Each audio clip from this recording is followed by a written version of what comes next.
ஆகாய் தீர்க்கதரிசன புஸ்தகத்தினுடைய 3வது அதிகாரங்களில் இப்படி ஒரு வசனத்தை ஆண்டவர் சொல்லும்படிக்கு ஏவினார். கர்த்தர் உன் ஆக்கினைகளை அகற்றி 15வது வசனத்தில் உன் சத்துருக்களை விலக்கினார். இஸ்ரவேலின் ராஜாவாகிய கர்த்தர் உன் நடுவில் இருக்கிறார், இனி நீ தீங்கை காணாதிருப்பாய். ஆமென். கர்த்தர் உன் நடுவில் இருக்கும் பொழுது ஆக்கினைகள் நீங்குகிறது. கர்த்தர் உன் நடுவில் இருக்கும் பொழுது தீங்கை நாம் காணவே போறது.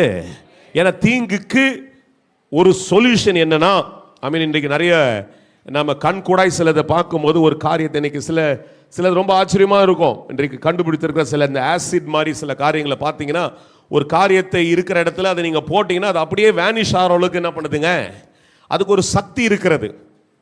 இப்படிப்பட்ட சிலதெல்லாம் நீ கண்டுபிடிச்சி வச்சுருக்கிறாங்க. ஏன்னா அதுக்கு அவ்வளோ ஒரு பவர் இருக்கிறதுனால ஒரு பெரிய குப்பையே அடிச்சிருந்தாலும் அந்த ஒரு நிறைய எனக்கு அந்த பேர்கள் வரல. சில இந்த பவுடர்ஸ் எல்லாம் கண்டுபிடிச்சிருக்கிறாங்க. இப்படி நிறைய காரியங்கள் இருக்கிறது. கருப்பாக இருக்கிற ஒன்றின் மேலே ஒரு வெள்ளையாக ஒரு பெயிண்ட் அடிச்சிட்டிங்கன்னா அப்படியே அந்த கருப்பு மாறிடுது. இப்படி பல காரியங்களை இன்றைக்கு விஞ்ஞானபூர்வமாய் கண்டுபிடித்து இருக்கிறதுக்கு புரிந்து கொள்ளும்படிக்கு நான் உங்களுக்கு சொல்லுகிறேன். ஒரு ஒரு ஒரு என்ன சொல்றதுங்க, தீங்கு என்று இருக்கிற இடத்துல ஒரே ஒரு காரியம் அவசியம். தேவன் அந்த இடத்துல அவசியம். அவருடைய பிரசன்னம் அங்கே வந்துச்சுன்னா அந்த தீங்கு அந்த இடத்துல இருந்து போய்விடும். ஹல்லேலூயா. ஒரு சவால், ஒரு பயங்கரமான ஒரு நிர்பந்தம், அந்த இடத்துல ஒன்றுதான் அவசியம், இயேசு. சொல்லுங்க, யார் வேணும்? பேசிட்டே இருங்க. ஆமென். யார் வேணும்? இயேசு அந்த இடத்துல அவசியம். அப்ப அந்த ஆண்டவர் எப்படிப்பட்டவராய் இருக்கிறார், அந்த பிரசன்னம் எப்படிப்பட்ட காரியங்களை செய்கிறது என்பதை தான் இந்த ஆண்டவருடைய இந்த மத்திய பகுதியிலே இந்த 7வது மாதத்தில் உங்களோடு கூட சொல்லிக் கொண்டிருக்கிறேன். உன் தேவனாகிய கர்த்தர் உன் நடுவில் இருக்கிறார். யார் இருக்கிறா? தீங்கு காண ஒட்டாத தேவன் நம்ம நடுவில் இருக்கிறார். அவர் வல்லமையுடையவர். அல்லேலூயா. அவர் யாருங்க? அவரு God who is all powerful. ஆமென். வல்லமையுள்ளவர். அவர் எனக்கு சந்தோஷத்தை நிறைவாக்குகிறவர். எப்படிங்க? அவர் எவ்வளவு பெரிய சூழ்நிலை இருந்தாலும் என்னை பாதுகாத்துக் கொள்ளுகிறவர், என்னை ரட்சிக்கிறவர், என் சந்தோஷத்தை நிறைவாக்குகிறவர், என் மேலே அன்பு கூர்ந்து என்னை அமைதலாக்குகிறவர். என்னடா இதெல்லாம் வசனத்தில் இருக்குதானா? நான் உங்களுக்கு கூறிய வெளிப்பாடுகளை சொல்லிக் கொண்டிருக்கிறேன். கர்த்தர் நடுவில் இருந்தால் எப்படியாது எல்லா வல்லமையை மேற்கொள்ளுகிற வல்லமையாய் அது எப்பொழுது என்னோடு கூட இருந்து கொண்டே இருக்கும். அந்த வல்லமை என்னோடு கூட இருக்கிறது. அந்த ஆண்டவர் என்னோடு கூட இருக்கும் பொழுது அந்த ஆண்டவரை மீறி என்னை எதுவும் தொடவே முடியாது. ஏனென்றால் அவர் ரட்சிக்கிற வல்லமுடையவராய் இருக்கிறார். அது மாத்திரமல்ல, எவ்வளோ துக்ககரமான சூழ்நிலையிலும் நான் சொன்னேன் இல்லையா, இந்த ஆண்டவருடைய பிரசன்னம் அங்கே இருக்கும் பொழுது அது என்னை சந்தோஷமாய் பாதுகாத்துக் கொள்ளும். அவருடைய அன்பு என்னை அமைதலாக்கிடும். ஆமென். அவருடைய அன்பு என்னை சமாதானத்தில் கொண்டு வந்துடும். எல்லா விதமான ஆசீர்வாதங்களை எனக்கு கொண்டு வரும். ஆமென். அப்ப இந்த பிரசன்னம் என் நடுவில் இருக்கிற என்றால், இந்த பிரசன்னம் என்னோடு கூட இருக்கும் என்றால், எவ்வளவு பெரிய காரியமே ஒரு முடிவுக்கே வந்துடுச்சு அப்படின்னு நீங்க யோசித்தாலும் அந்த காரியத்தை அந்த பிரசன்னம் மாற்றி அமைச்சிடும். சொன்ன ஒரு 2-3 பேர் கர்த்தர் ஆசீர்வாதத்தை தருவார். சொல்லாதவங்க கேட்காம இருந்தீங்கன்னா உங்க வாயில் இருக்கிறத துப்பிட்டு இயேசுவை பேசுகிறதற்கு இங்கே முற்படுங்கள். ஆமென். ஏன்னா இயேசுவை பேசுறது தான் இங்கே வந்திருக்கிறோம். நான் உங்களுக்கு திரும்ப எச்சரிக்கிறேன், இப்படிப்பட்ட வாய்ப்புகளை ஆண்டவர் தரும்பொழுது சிந்தனைகளை தயவுசெய்து செதற விடாதீங்க. ஒவ்வொரு முறையும் உங்களை கரெக்ட் பண்ணிருக்கிறதுக்கு நான் இங்கே வாதியார் இல்லை, நான் நிற்கிற ஒரு பிரசங்கர். ஆண்டுடைய ஸ்தானத்தில் ஆண்டுடைய சார்பில் நின்று கடவுள் எனக்கு கொடுத்துருக்கிற ஒரு பொறுப்பில் நின்று உங்களிடத்தில் பேசும்பொழுது கர்த்தரை கனப்படுத்தி ஆண்டுடைய வார்த்தைக்கு இணங்கி என்ன பண்ணுங்க. ஆமாம், உங்கள் பிரசன்னம் அங்கே இருந்துச்சுன்னா எவ்வளோ பெரிய சவால் வந்தாலும் அந்த சவால் அது மாற்றி போட்டுரும். அதை தான் உங்களோடு சொல்லி கொண்டிருக்கிறேன். எல்லாம் நிமிர்ந்து உட்காரணும். ஆமென். இங்கே வந்து கூனி கூறி உட்கார்ந்தீங்கன்னா உங்களுக்கு முதுகு வலி தான் வரும். ஏன்னா 1/2 மணி நேரம் அப்படி உட்காராதீங்க. நல்லா நிமிர்ந்து நல்லா என்ன பண்ணுங்க, வாய்களை திறந்து ஆண்டுடைய சமூகத்தில் உற்சாகமாக இருக்கிறதுக்கு உங்களை நீங்கள் முற்படுங்க. அப்போ தான் உங்களுக்குள்ள ஒரு உற்சாகமான ஆவி உங்களுக்குள்ள அசைவாடி கொண்டே இருக்கும். சரி, இந்த லூக்கா எழுதின சுவிசேஷ புஸ்தகத்தில் இருக்க ஒரு சம்பவத்தின் அடிப்படையில் நான் இந்த வாரங்களில் இந்த சம்பவத்தை ஆண்டவர் எனக்கு சற்று ஒரு பேசும்படிக்கு எனக்கு ஆண்டவர் சில வெளிப்பாடுகளை தந்ததை நான் உங்களிடத்தில் நான் முதலாவது வாசிக்கிறேன். இந்த புக் ஆஃப் லூக் சாப்டர் 7 இந்த 7வது அதிகாரத்தில் ஏற்கனவே ஒரு சம்பவம் முடிந்து விட்டது. ஒரு 100க்கு அதிபதி அவர் வந்து என்ன பண்றாரு, தன்னுடைய வேலைக்காரன் சுஸ்தமாக வேண்டும் என்று இயேசுவினிடத்தில் வேண்டிக் கொள்கிறான். ஆண்டவர் வியக்கத்தக்க விதத்தில் வீட்டுக்கு போட எல்லாம் சரியாடுன்ட்டாரு. அப்படியே ஆகிவிட்டது. இப்பொழுது 11ஆம் வசனத்திலிருந்து வாசிக்கிறேன். the book of Luke chapter 7 verses 11. ஆமென். 7வது அதிகாரத்துடைய 11ஆம் வசனம் விதமாய் சொல்கிறது. மறுநாள் அவர் நாயின் என்னும் ஊருக்கு போனார். அவருடைய சீஷர் அநேகரும் திரளான ஜனங்களும் அவரோடு கூட போனார்கள். அவர் ஊரின் வாசலுக்கு சமீபித்த பொழுது மரித்து போன ஒருவனை அடக்கம் பண்ணும்படிக்கு கொண்டு வந்தார்கள். அவன் தன் தாய்க்கு ஒரே மகனாயிருந்தான், அவளோ கைம்பெண்ணாயிருந்தால். ஊரிலே வெகு ஜனங்கள் அவளோடு கூட வந்தார்கள். கர்த்தர் அவளை பார்த்து அவள் மேல் மனதுருகி அழாதே என்று சொல்லி கிட்ட வந்து பாடையை தொட்டார். அதை சுமந்தவர்கள் நின்றார்கள். அப்பொழுது அவர், வாலிபனே எழுந்திரு என்று உனக்கு சொல்லுகிறேன் என்றார். மரித்தவன் எழுந்து உட்கார்ந்து பேசத் தொடங்கினான். அவனை அவன் தாயினிடத்திலே ஒப்புவித்தார். எல்லாரும் பயமடைந்து, மகா தீர்க்கதரிசியானவர் நமக்குள்ளே தோன்றியிருக்கிறார் என்றும் தேவன் தமது ஜனங்களை சந்தித்தார் என்றும் சொல்லி தேவனை மகிமைப்படுத்தினார்கள். அல்லேலூயா. இந்த செய்தியானது யூதேயா தேசம் எங்கோ என்ன பண்ண சுற்றி இருக்கிற திசைகள் எல்லாவற்றிலும் எல்லா இடங்களிலும் இது பரவ துவங்கினது. அல்லேலூயா. இந்த சம்பவத்தை நான் பலமுறை பல நூற்றுக்கணக்கு 1000 முறை இல்லை, ஒரு சில முறைகள் நான் வெவ்வேறுபட்ட வெளிப்பாடுகள் தலைப்பின் கீழே ஒருவேளை கர்த்தர் பேச ஏவினாலும் குறிப்பிட்டு ஒரு 37 அற்புதங்களோ இல்லை குறிப்பிட்ட சில அற்புதங்கள் தான் இந்த புதிய ஏற்பாட்டின் புத்தகத்தில் இருக்கிறதுனால திரும்ப அங்கேயே சுற்றி வரன்னு நினைக்காதீங்க. ஒவ்வொரு முறைக்கும் ஒவ்வொரு அந்த வார்த்தையினுடைய வெளிப்பாட்டுக்கு கர்த்தர் ஒரு வார்த்தை இந்த இடத்துல சொல்லுகிறதை எனக்கு ரொம்ப வியப்பாவே இருக்குது. நானே தான் பேசினாலும் எனக்கு அந்த ஒரு வெளிப்பாடு ஒரு விதமாக இருக்கும் பொழுது இந்த முறை இந்த பிரசன்னத்தை குறித்து நான் பேசிக் கொண்டிருக்கும்போது இந்த வெளிப்பாடு இன்னும் கொஞ்சம் வியப்பாவே தான் இருந்தது. அதனால தான் இதனுடைய தலைப்பை எப்படி வச்சிருந்தேன், அதனால தான் இந்த தலைப்பை எப்படி எழுதினேன். His presence will resurrect your purpose in your life. ஆமென். அவருடைய பிரசன்னம் உன் வாழ்க்கையில் இருக்கிற நோக்கங்களை உயிர்ப்பிக்கும். அவருடைய பிரசன்னம், கர்த்தருடைய பிரசன்னம், இயேசுவுடைய பிரசன்னம் வாழ்க்கையில் இருந்தால் எது மரித்திருந்தாலும் அதை உயிரோடு கொண்டு வருகிறது அவருடைய பிரசன்னமாய் இருக்கிறது. புரிகிறவர்கள், எழுதாதவங்க கையை தட்டி ஒரு ஆமென் ஸ்தோத்திரம் சொல்லுங்க. எழுதுறவங்க எழுதிக்கிட்டே என்ன பண்ணுங்க, சத்தத்தை மாத்திரம் உயர்த்தி. அப்ப நிறைய பேர் எழுதவே இல்லை போகுது, ஏதோ எப்படியோ போடா, நீ என்ன சொல்றது நான் என்ன எழுதுறது என்று அவ்வளவு புத்திசாலியா இருக்கிறோம். ஒரு நாள் நீ எதை விதைக்கிறாயோ அதை அறுப்பாய். என்ன நீல என்னன்னு நடத்துறீங்கல்ல, எங்கெங்கயோ பேசுறல, ஆபீஸ்ல எல்லாம் உன்னை எங்கெங்க குத்துற எவனுக்கு முடிக்க மாட்டான். என்னடா இப்படி பேசுறியா? ஆமா அப்படிதான் பேசுவேன். என் ஆண்டவருக்காக நான் இதை கூட பேசல. இப்படி ஊசா 10 வருஷம் 20 வருஷம் வாய்ப்பு இருந்தது. இதெல்லாம் என்னத்துக்கு அப்படின்ற மாதிரி வாழ்ந்தனால்தான் நான் ஆண்டர்ட் அதான் சொல்கிறேன். ஆண்டர் அவ்வளோலாம் பண்ணுறாதீங்க, அவ்வளோ டைரெக்டாலாம் பண்ணுறேங்க, ஆனால் கொஞ்சம் தொட்டு குத்தி விடுங்கன்றேன். நான் உணர்வே இல்லாதவர்களுக்கு கொஞ்சம் குத்துங்க. கிருபன்னே ஓடினுக்குது இல்லை, கொஞ்சம் புரியணும். கர்த்தர் எவ்வளோ இந்த வாய்ப்புகளை தருகிறார் என்று சொல்லி கொஞ்சம் என்ன பண்ணோம், புரிய தொடங்கணும். ஏன்னா இதெல்லாம் வாய்ப்பு.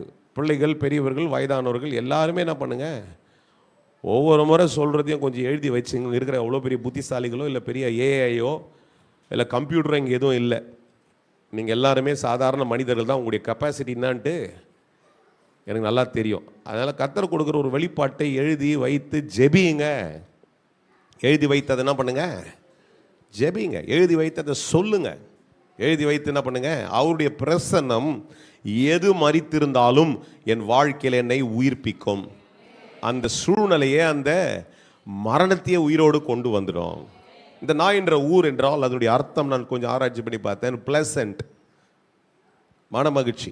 நாய் என்றாலே, ஆனால் மனமகிழ்ச்சிக்கு ஏதுவான ஒரு சம்பவம் நடந்து கொண்டது. ஆனால் ஒரே ரொம்ப ஆச்சரியமான விஷயம் நான் வாசிக்கும் போது நீ கவனித்தீங்கன்னா 2 கூட்டம் அந்த இடத்துல, 2 கூட்டத்தார். ஒரு கூட்டத்தார் இயேசு வந்திருக்கிறார் என்று சந்தோஷமாய் நாயினுக்குள்ள நடந்து வருகிறார்கள். இன்னொரு கூட்டத்தார் ஒரு மரண அலங்கோலத்தோடு கூட, ஒரு மரண அகோரத்தோடு கூட, எல்லாமே முடிஞ்சிச்சு இந்த அம்மாவுக்கு, நம்பியிருந்த இந்த அம்மாவுக்கு எல்லாமே முடிஞ்சுன்னு ஒரு கூட்டம் துக்கத்தோடு போகிறது, ஒரு கூட்டம் சந்தோஷமா போகுது, இன்னொரு கூட்டம் துக்கத்தோடு போய் கொண்டு. ஒரே ஊர்ல 2 சம்பவம் நடந்து கொண்டிருக்கிறது. ஒரே இடத்துல, ஒரே காலகட்டத்தில், ஒரே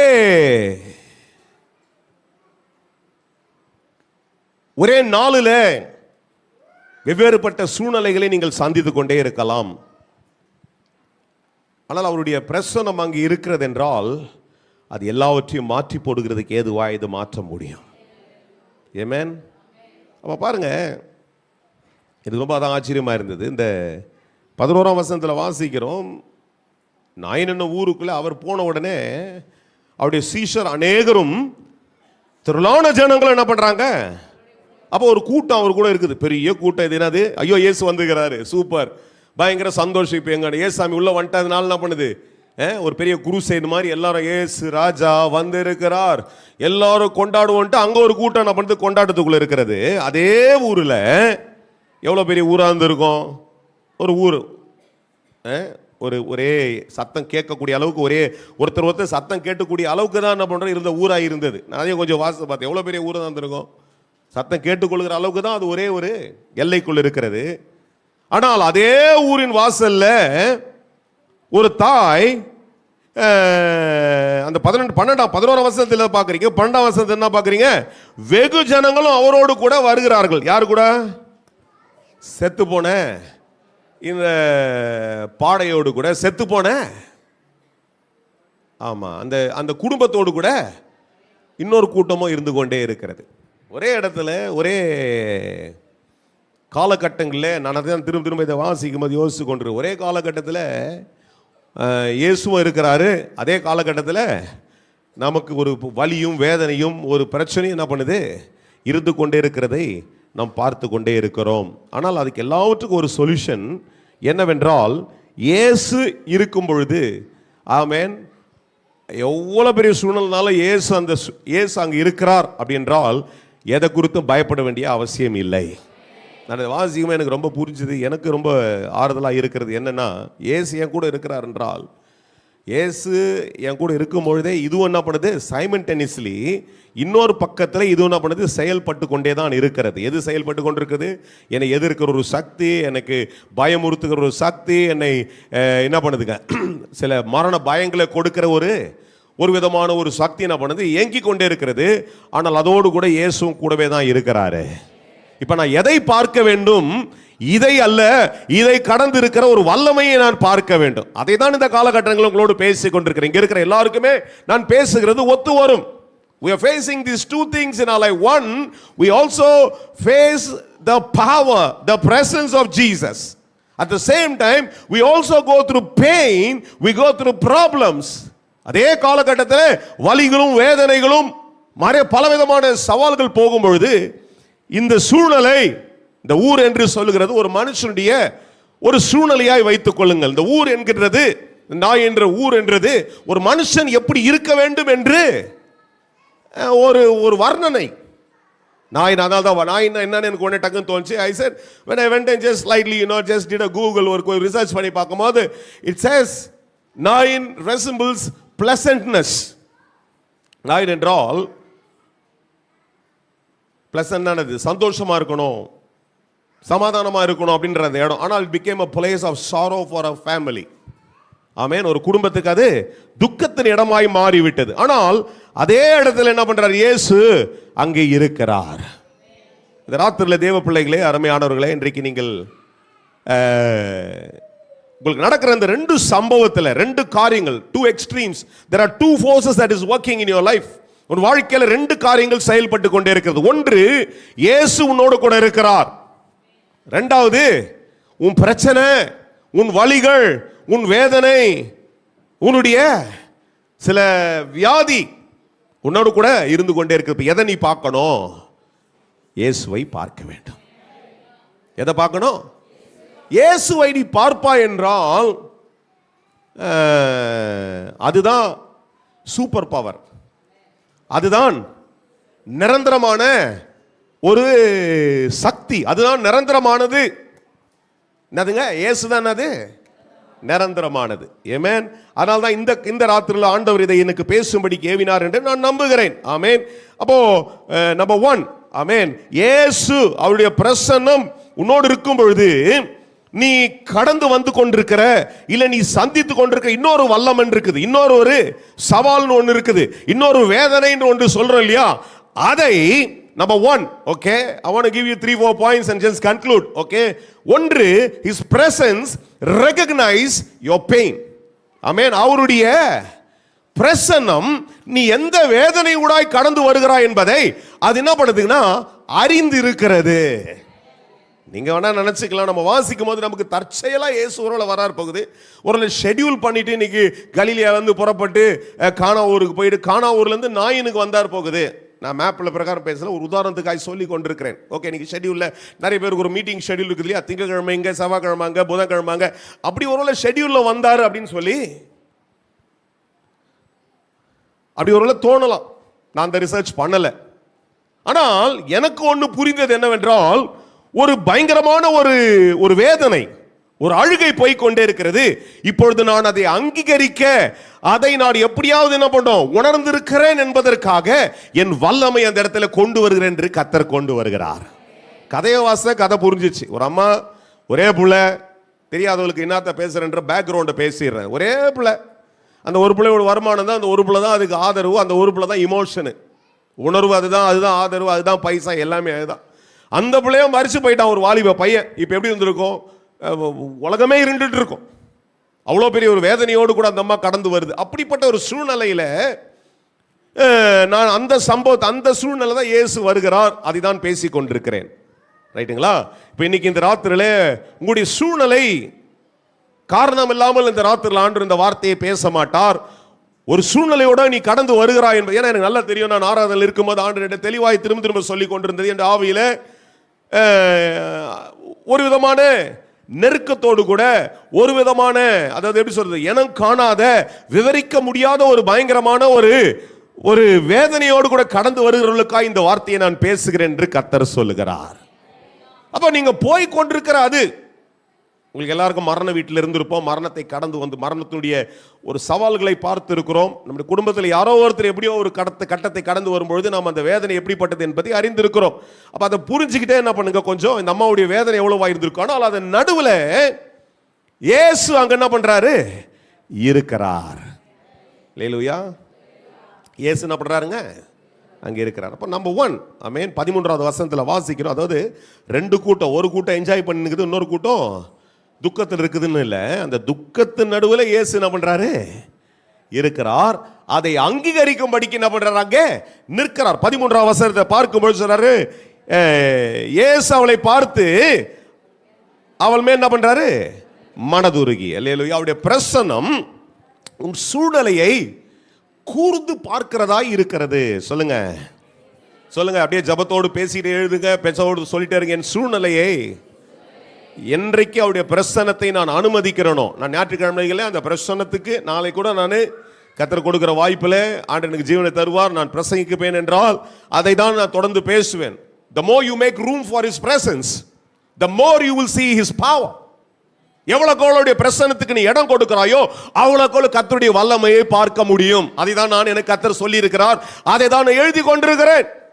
நாளைக்கு 3 இடத்துல பேசுறேன். இங்க 2 ஆராதனை, ஸ்ரீபெரும்புதூர் பக்கத்தில் இன்னொரு ஆராதனை 11:30 மணிக்கு தொடங்குற அந்த ஆராதனைக்கு ஓடி போய் பேசணும். ஆனால் அங்கே அதை பேசுவேனான்னு தெரியல, எனக்கு இன்னும் கன்க்ளூஷன் கிடையாது. நம்ம ஆராதனையில் பேசுகிறேன். சாயங்காலம் பூந்தமல்லியில் இன்னொரு கூட்டத்தில், கடைசி நாள் கூட்டத்தில் பேசுகிறேன். ஆனால் இங்கே எனக்கு தெளிவாக தெரியும், ஏன்னா இந்த தொடர்பிலேயே பேசி கொண்டிருக்கிறதுனால ஆண்டவர் சொன்னார், the more my people make room for my presence, the more my power will operate in their life. எவ்வளவு என்னுடைய பிரசன்னத்துக்கு, அதனால தான் சொல்றேன், ஊசா வீட்டிலே வச்சிருந்தா அதை ஒரு சும்மா ஒரு ஆப்ஜெக்டா பார்த்தா. ஓபேத் அவன் வீட்டிலே 3 மாதம் தான் கிடைச்சது. ஆனா அந்த 3 மாசம் அதை ஆப்ஜெக்டா பார்க்கல, கிடைச்ச வாய்ப்பாய் பார்த்தான், வீடே ஆசீர்வாதமா மாறிச்சு. That's how God is. இன்னைக்கு நீங்க உட்கார்ந்துக்கிற எல்லாரும் ஸ்லாக்கியம் பெற்றவங்க.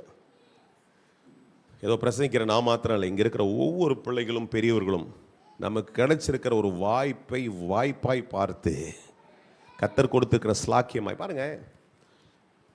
இப்படி ஆப்போசிட்டா யோசித்து பாருங்க. அந்த பையன் மறிச்சுட்டான், ஏசு அங்க இல்லைன்னா என்ன நடந்திருக்கும்? இந்த சரித்திரமே இல்லை. ஏசு அங்கே இருக்கிறார். எது நடக்கும்னு சம்பவிப்பது என்பதை அறிந்து இயேசு நம்மோடு கூட இருக்கிறார். Number 1, his presence recognize your pain. ஆமென். அவருடைய பிரசன்னம் இருக்கும்பொழுது எந்த இன்ட்ரடக்ஷனும் தேவை கிடையாது. யாரும் போய் இன்ட்ரடியூஸ்லாம் பண்ணல. இயேசுவே இங்கே வாங்கல. இப்போ நம்மளுக்கெல்லாம் ஒருத்தர் ஜோம் பண்ணும்போது ஓடியான்னு சொல்லுவாங்க, ஐயா இவங்களுக்காக ஜோம் பண்ணுங்க, ரொம்ப நாள் எங்கள் வீட்டு பக்கத்தில் இருக்கிறாங்க, ரொம்ப வேதனையோடு இருக்கிறாங்க. அது மனுஷனுக்கு கர்த்தர் கொடுத்துக்கிற அந்த எல்லையில் இருக்குது, அப்படி தான் நடக்கும். ஆனால் கர்த்தருக்கு யாரும் போய் இன்ட்ரடியூஸ்லாம் பண்ண வேண்டிய அவசியம்லாம் கிடையாது. எத்தனை பேருக்கு புரியுது? ஆண்டவருக்கே உன் பிரச்சனை இன்னொருத்தர்கிட்ட சொல்லிலாம் சொல்லலை. நீ உன் பிரச்சனையோடு கூட தேவ பிரச்சனையில் இருந்தால் அந்த பிரச்சனை அதை அங்கீகரித்து கொண்டே இருக்கும். யாருக்கு புரியுதோ அவங்க நீங்கள் அது என்னோடு கூட புரியும்படிக்கு அங்கீகரிச்சுட்டே இருங்க. விக்டோரியா அம்மா என் கூட தான் இருக்கிறியா? ஆமாம், உன் வீட்டில் நீ தனியாக இருந்தாலும் அவர் பிரசனம் கூட இருந்தால் எந்த பயமும் உனக்கு கூட வராது. எதுவும் வர வேண்டிய வாய்ப்பே இல்லை. அதை அங்கீகரிச்சுட்டே இருங்க. அவர் அதை அங்கீகரிக்கிறார். அதனால தான் கூட இருக்கிறவங்க பயப்படக்கூடாதுன்றதுக்கு தான் கூடவே இருக்கிறார். கூடவே என்ன பண்ணுறாரு? இருக்கிறார். இப்போ வந்துட்டாரங்க. வந்துட்டவர் ஆமென். 14-15 வசனங்கள் இப்படி வாசிக்கிறோம். கிட்ட வந்து பாடையை தொட்டார், அதை சுமந்தவர்கள் நின்றார்கள். வாலிபனை எழுந்திரு என்றார். என்று எழுந்திரு என்று சொன்னார். உடனே மறிச்சவன் எழுந்து உட்கார்ந்துட்டான், பேச தொடங்கிட்டான். அவனை அவன் தாயின் இடத்துல ஒப்புவித்துட்டார். எவ்வளோ ஸ்வீட்டாகுது இல்லை? சுலபமாக மாறிடுச்சு இல்லை? Second, his presence reverses your process. His presence, those write English, you can just say this with me. His presence reverses your process. இதுதான் முடிஞ்சிச்சுன்னு போயிட்டு இருக்கிறாங்க ப்ராசஸ். இந்த ப்ரொசஷன் எப்படி போயிட்டு இருக்குதுன்னா, ஊர்வலம் எப்படி போயிட்டுனா சார், முடிஞ்சிச்சுன்னு தூக்கிட்டு போறான் கல்லறைக்கு. அந்த கல்லறையை திருப்பி வீட்டுக்கு கொண்டு வந்துச்சு. யாருக்கு புரியுதோ அவங்க சோத்திரம். யாருக்கு புரியுதோ அவங்களுக்கு புரியணும். உங்களுக்கு இன்னைக்கு இங்க வந்துட்டல்ல, அவர் பிரசனம் நீ முடிஞ்சிச்சுன்னு போயிட்ட, முடியுதுன்னு போயிட்ட. ஆனா அவருடைய பிரசனம் பதிலுமா முடியல, திருப்பவும் வாழ்க்கைக்கு நேரம் உன்னை கொண்டு வந்துடும். அதான் சொன்னேனே, பெருமைக்காகலாம் இல்லை. இதை நான் திருப்பி வாசிக்கும் போது எனக்கு கர்த்தர் திரும்ப இந்த சப்ஜெக்ட்ல ஒரு அறிவை கர்த்தர் தருகிறார், ஒரு வெளிப்பாட்டை கர்த்தர் தந்து கொண்டே இருக்கிறார். நான் பேசியிருக்கேன் இதே நோட் புக்கில் 39வது பிரசங்கமாய் பேசி கொண்டிருக்கிறேன். இந்த மிரக்கல்ஸை நோட் போட்டு தான் வச்சிருக்கிறேன். நான் பார்த்தேன், எதுக்கு அது இது இவ்வளோ இல்லை. ஆண்டவர் சொன்னார், நீ உட்காரு அமைதியில் உட்காரு, don't come to a conclusion. அந்த மாதிரி அதான் உங்களுக்கும் சொல்கிறேன். ஐயோ நாயின் ஊர் தானே, இது தெரியுமே, ஏசு பாடையை தொட்டாரே சரியாச்சுன்னா ஒன்றும் கிடைக்காது, ஒன்றும் கிடைக்காது. நம்ம உட்காந்து கேட்கணும். கர்த்தர் சொல்கிறாரு, நல்லா கவனிங்க. இந்த சம்பவத்தை வாசிக்கமா புரிஞ்சாமா? புரிஞ்சவங்களுக்குலாம் புரிஞ்சா, பிள்ளைங்களாம் புரிஞ்சா என்ன பண்ணுறாங்க, ஒரு போயிடுச்சு, எல்லாம் போயிட்டாங்க. இப்போ எங்கே போயிட்டு இருக்கிறாங்கன்னா, இப்போ அவங்க பாதை வேற எங்கேயும் மாற முடியாது. ஒரு சத்தனை எங்கே கூட்டு போவாங்க, கல்லறைக்கு தான் கூட்டு போவாங்க, சுடுகாடுன்னு நம்ம ஊரில் சொல்லுவோம். அப்போ அது எப்படி நம்ம திருப்பி வீட்டுக்கு கூட்டு வர முடியுமா? ஆனால் இயேசுடைய பிரசனம் முடிவுக்கு நேராய் போனதை திரும்ப என்ன படிச்சு வாழ்வுக்கு நேராய் கூட்டு வந்துருச்சு. யாரெல்லாம் என் கூட இருக்கிறீங்க, கர்த்தரை மகிமைப்படுத்துங்க, கர்த்தரை மகிமைப்படுத்துங்க. என் வாழ்க்கையில் அப்படிதான் நடக்க போகுது. முடிவுக்கு நேராய் போகிறதை கர்த்தர் திரும்ப ஒரு துவக்கமாய் மாற்ற போற. வாயத்தரங்க. ஓ, முடிவுக்கு நேராய் போனதை கர்த்தர் ஒரு புதிய துவக்கமாய், ஒரு ஆரம்பமாய். That's why I wrote it down. Destruction reversed to destiny. அழிஞ்சிச்சு நினைச்சதை கர்த்தர் ஒரு ஆசீர்வாதம் முடிவாய் மாற்றி விட்டார். ஒரு ஆமென் சொல்லுங்க. நம்புகிறவர் சொல்லுங்க. இன்னைக்கு என் வாழ்க்கையில் அப்படிதான் மாற போகுதுன்னு சொல்லுங்க. எது முடிஞ்சிச்சு நினைச்சு நான் அப்படி பிரயாணம் பண்ணி கொண்டே இருக்கிறனோ அதை கர்த்தர் ரிவர்ஸ் பண்றாரு. சொல்லுங்க வாழ்க்கை. அதனால ரொம்ப அழகா இருக்கு பாருங்களேன். அந்த வசனத்தை வாசிக்கும் ரொம்ப பிடிச்ச ஒரு விஷயம் தெரியுமா? அவனை அவன் தாயினிடத்திலே ஒப்புவித்தார். தாய் கையிலிருந்து போயிடுச்சு, புரியுதாமா? அந்த வாழ்க்கை அவன் கையிலேருந்தே போயிடுச்சு. அந்த புள்ள அவங்க கையிலேருந்தே போயிடுச்சு. அந்த புள்ள இதோட முடிவுக்கு வந்துருச்சு. ஆனா அந்த புள்ளைய ஆண்டவர் திருப்பி அந்த கைக்குள்ளே கொண்டு வந்து விட்டார். எது முடிஞ்சிச்சு சொல்றியோ அதை திரும்ப உன் கையிலே கர்த்தர் கொண்டு வருகிறார். The Lord is reversing. This is my hook for you today.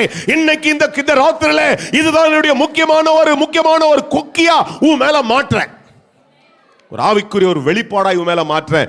எது முடிஞ்சிருச்சு நீ நினைச்சியோ, இன்னைக்கு அவருடைய பிரசன்னத்தை அங்கீகரித்து கொண்டே இரு. அந்த பிரசன்னத்துக்கு ஒரு இடத்தை நீ விசாலமாய் கொண்டே இரு. அது உன்னுடைய சூழ்நிலையை மாத்தி அப்படியே முடிஞ்சதை திரும்ப வாழ்க்கையா மாத்தி கொடுத்துரும். ஒரு அல்லேலூயா, ஒரு ஆமென். ஒரு அல்லேலூயா, ஒரு ஆமென். ஒரு அல்லேலூயா, ஒரு ஆமென். His presence will reverse your pain, your problem into peace, purpose and prosperity. Hallelujah. Number 1 என்ன சொன்னேன்? அவருடைய பிரசன்னம் நீங்க அங்கீகாரத்தை தேட வேண்டியதில்லை. அவர் பிரசன்னம் இருந்துச்சுன்னா உங்களுடைய சூழ்நிலையை அது அங்கீகரிச்சுட்டே இருக்கும். ரெக்கமெண்டேஷன் போவோம். உலக பிரசித்தி பெற்ற ஒரு என்னதுங்க தீர்க்கதரிசி கிட்ட போயிட்டு அவர்கிட்ட போய் சொல்லணும்.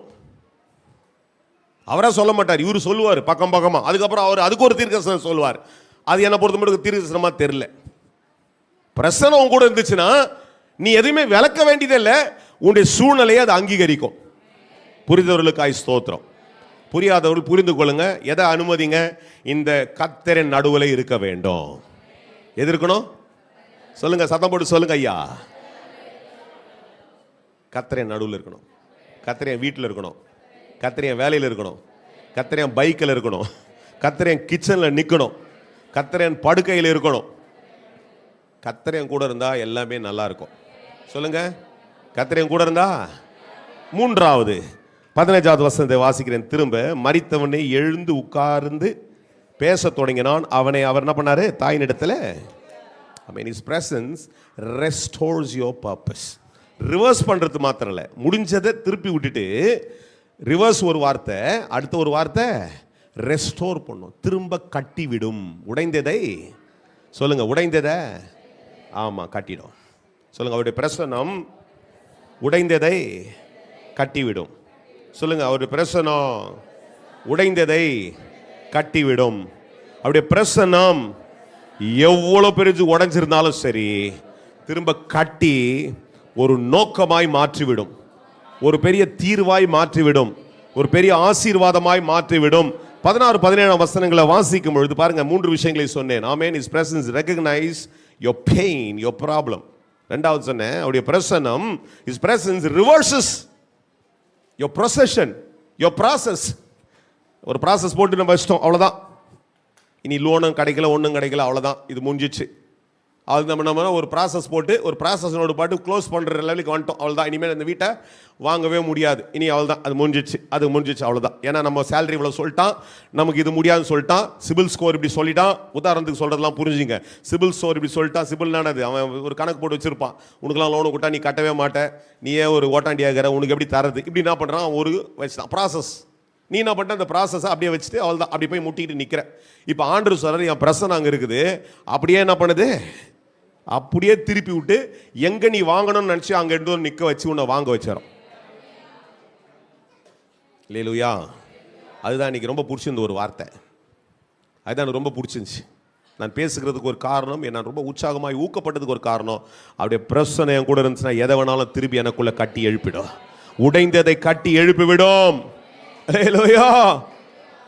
16-17 வசனம் இப்படி வாசிக்கிறோம். எல்லாரும் பயமடைந்து மகா தீர்க்கதரிசியான நமக்குள்ளே தோன்றியிருக்கிறார் என்றும் தேவன் தமது ஜனங்களை சந்தித்தார் என்றும் சொல்லி தேவன் என்ன பண்றாங்க, His presence reveals His power. அல்லேலூயா. அவருடைய பிரசன்னம் அவருடைய மகிமையை வெளிப்படுத்தும். அல்லேலூயா. கூட இருக்கிறவங்களுக்கும் தெரிஞ்சுக்கணும். ஏதோ அந்த அம்மாவுடைய பிள்ளைக்கு மாத்திரம் இல்ல, உனக்கு ஒரு அற்புதம் நடக்கும் பொழுது உன்னை சுற்றி இருக்கிறவர்களுக்கும் இந்த பிரசன்னத்தினால ஒரு வல்லமை மகிமை வெளிப்பட்டு கொண்டே இருக்கும். நம்புகிறவர்கள் ஒரு ஆமென் சொல்லுங்க, நம்புகிற ஒரு ஆசீர்வாதமான ஒரு ஸ்தோத்திரத்தை சொல்லுங்க, நம்புகிறவர் சொல்லுங்க. ஆண்டவரே, எல்லாரும் இருக்கிற இடங்களுடைய கரங்களை வைத்து ஆண்டவரை ஸ்தோத்திரித்து ஒரு ஜெபம் பண்ணுங்க. எல்லாரும் சொல்லுங்க, ஆண்டவரே உம்முடைய பிரசன்னம் என்னுடைய ஆறுதல், ஆண்டவரே உம்முடைய பிரசன்னம் என்னுடைய ஆண்டவரே என் நம்பிக்கை. எல்லாரும் நம்புகிறவர்கள் எல்லா கரங்களை வைத்து ஆண்டவரை ஸ்தோத்திரித்து சொல்லிக் கொண்டே இருக்க. ஆண்டவரே, அந்த பிரசன்னத்தை அளவில்லாமல் எனக்குள்ள பெருக பண்ணுங்க. அந்த பிரசன்னத்தினுடைய அளவு ஆண்டவரே எனக்குள்ள பெருகி கொண்டே இருக்கட்டும். ஆண்டவரே, அந்த பிரசன்னம் எனக்குள்ள பெருக பெருக பெருக பெருக. இன்றைக்கு ஒரு முடிவுக்கு நேராய் உன் வாழ்க்கை நகர்த்தப்பட்டு விட்டது என்று சொல்லி அங்கலாய்ப்போடு கூட ஒரு முடிவின் வேதனையோடு கூட நீ கடந்து வந்து கொண்டிருப்பாய் என்றால், I want to declare something. As you're listening, there's something working in you. உனக்குள்ளே ஒன்றை ஆண்டவர் ஒரு வேலை செய்ய வைத்துக்குள்ள போராட்டங்கள், பல சூழ்நிலையுடைய நிர்பந்தங்கள் இன்றைக்கு சந்தித்து கொண்டே இருக்காங்க. அதனால தான் நான் நம்புறேன், ஆண்டவர் இந்த நாயின் ஊரில் நடந்த ஒரு சின்ன சம்பவம் 5 வசனத்துக்குள்ள சுருக்கமாக எழுதப்பட்டிருந்தாலும் இதற்குள்ள ஒரு பெரிய ஆழமான ஒரு வெளிப்பாட்டை கர்த்தர் இதற்குள்ளே தந்திருக்கிறார். ஆழமான வெளிப்பாட்டை கர்த்தர் தந்திருக்கிறார். அது இருக்கிற இடங்களில் ஆண்டவருக்கு ஒரு ஸ்தோத்திரத்தை சொல்லி, ஆண்டவரே நீங்கள் ஒருவேளை எப்படிப்பட்ட சூழ்நிலையோடு கூட உட்கார்ந்து, ஒரு பல நாள் விசுவாசியாக இருக்கலாம், பல காரியங்களோடு கூட நீங்கள் கடந்து வந்திருக்கலாம், பல விசுவாசம் உங்களுக்குள்ள கட்டி எழுப்பி பல அதிசயங்களை கூட பார்த்துருக்கலாம், பல என்ன சொல்றதுங்க, பல சாட்சிகளை நீங்கள் அனுபவிச்சிருக்கலாம். ஆனால் இன்னைக்கு இருக்கிற சூழ்நிலை ஒரு பயங்கரமான நிர்பந்தத்தோடு கூட இருக்கங்களோடு கூட நீங்கள் கடந்து வரும்பொழுது ஆண்டவர் சொல்லுகிறதை, ஆண்டவர் இன்றைக்கு பேசியிருக்கிற வார்த்தையினுடைய அங்கீகரிப்பு, ஆண்டவர் பேசுகிற வார்த்தையினுடைய ஒரு என்ன சொல்றதுங்க, அந்த வெளிப்பாட்டை நீங்கள் பெற்றுக்கொள்ளும் பொழுது ஏதோ முடிக்கப்பட்ட ஒன்றை கர்த்தர் திறக்கிறார். உடைய சூழ்நிலையுடைய நிர்பந்தம் உன்னை இறுக்கி வாட்டி ஒரு அங்கலாய்ப்புக்குள்ள உன்னை கொண்டு வைக்கும் பொழுது இந்த வார்த்தையை ஆண்டவர் உனக்கு கேட்க வைக்கிறார். இதை கேட்கும் பொழுதே, அவருடைய வார்த்தையை கேட்கும் பொழுது அவருடைய பிரசன்னம் அந்த இடத்துல அசைவாடி கொண்டே இருக்கிற ஒரு காரியமாக இருக்கிறது. Maybe you are sitting at home, but you are just watching this, you are listening to this. But at the same time, simultaneously, there's something that's functioning with you. It is His presence. அவருடைய பிரசன்னம் உன்னோடு கூட அசைவாடி கொண்டே இருக்கும்பொழுது நீ துக்ககரமாய் முடிஞ்சிச்சுன்னு நினைச்ச ஒரு காரியத்தை உயிர்ப்பிக்கிறதா இது மாறுகிறது. அவருடைய பிரசன்னம் உயிர்ப்பிப்பை கொண்டு வருகிறதா இருக்கிறது. இன்றைக்கும் நான் நாயின் ஊரில் ஒரு விதவையுடைய மகன் முடிந்த ஒரு சரித்திரம் என்று நினைச்ச அந்த கூட்டத்திற்கு ஆண்டவர் முடிந்ததை கர்த்தர் ரிவர்ஸ் பண்றாரு. அந்த ப்ரொசஷனையே ஆண்டவர் ரிவர்ஸ் பண்றார். அந்த ஊர்வலத்தையே கர்த்தர் மாற்றி அந்த ஊர்வலம் கல்லறைக்கிணராய் போக வேண்டிய ஊர்வலத்தை திரும்ப வீட்டுக்குள்ள கொண்டு வருகிறதுக்கு அவருடைய தாயினிடத்திலே ஆண்டவர் கொடுக்கிறதுக்கு ஏதுவாய் அவருடைய பிரசனம் மாற்றுகிறது. இன்றைக்கும் கேட்கும் பொழுது முடிவுக்கு வந்துவிட்டேன் என்று சொல்லி ஒருவேளை நீ அங்கலாய்த்து கொண்டிருக்கிற சூழ்நிலையில ஆண்டவர் முடிக்கிறதற்காக அவருடைய பிரசனத்தை செயல்படுத்தவில்லை. அதை திரும்ப கட்டும்படிக்கு, திரும்ப உயிர்ப்பிக்கும்படிக்கு, திரும்ப உனக்கு ஒரு வாழ்வை தரும்படிக்கு ஆண்டவர் அதை திரும்பி உன்னிலே கட்டி எழுப்புகிறார். ஆனால் ஆண்டவருடைய பிரசனத்தை வச்சுட்டு காத்துக்கிட்டு ஆண்டவரே இந்த பிரசனத்திலே நான் வாழ எனக்கு உதவி செய்யுங்கன்னு சொல்லுங்க. உடைய காரியங்கள் உயிர்ப்பிக்கப்பட்டு விடா. அல்லேலூயா.